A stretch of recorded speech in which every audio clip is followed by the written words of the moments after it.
J'ai lu au sujet d'une église aux États-Unis qu'un illustre danseur fut invité à exprimer des sermons par la danse, à exprimer ainsi la vérité du Nouveau Testament devant l'Assemblée.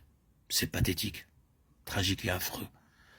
Mais dans un apparat de danseurs,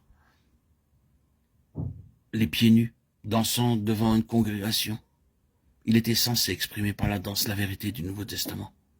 Et cela en s'appuyant sur l'Écriture qui dit « danser devant l'Éternel » en 2 Samuel 6,16.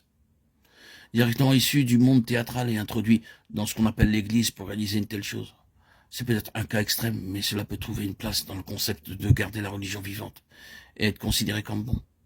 Il s'agit d'une terrible et solennelle déviation de la vérité. Et à la lumière d'une telle chose, nous avons besoin de revenir et de considérer avec sérieux quel est réellement le but de l'Église. L'Église est révélée dans le Nouveau Testament comme étant constituée pour maintenir dans ce monde un témoignage de la présence vivante du Seigneur, le Christ de Dieu, pour être son incarnation. Rien de moins que cela et rien d'autre que cela ne justifie la continuation d'une chose qui porte le nom d'Église. Que des hommes, des femmes rencontrent l'Église, que ce soit en assemblée ou des membres individuellement, dans la vie courante, ces personnes doivent enregistrer la présence du Seigneur. Ils doivent être obligés de reconnaître la présence de quelque chose qui n'est pas simplement ordinaire, naturel, qui n'est pas le simple fait d'homme ou de femme. La présence du Seigneur dans une réunion du peuple de Dieu doit avoir pour effet que si des étrangers, des impies venaient, ils doivent reconnaître Dieu est parmi vous. C'est pour un tel témoignage que l'Église a été suscitée. Nous ne pouvons continuer sur notre base que celle-là. Nous ne sommes pas maintenant en train de nous entretenir de certaines conditions qui doivent prévaloir de façon générale. Non, nous faisons face à nous-mêmes à cette question.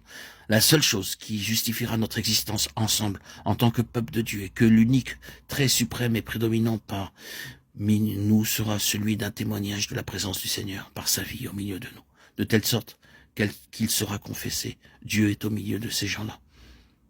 Si nous avons perdu cela, nous avons tout perdu. Nous avons perdu notre vocation, nous avons perdu notre appel.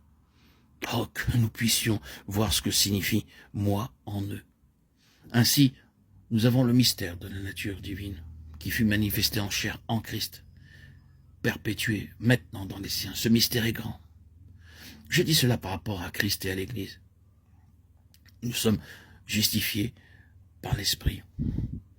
Que signifie cela? Quand le Seigneur Jésus-Christ fut-il justifié par l'Esprit? Car incontestablement cette parole se rapporte à lui en premier lieu. En quoi consiste sa justification par l'Esprit? Je pense que la réponse est celle-ci, sa résurrection.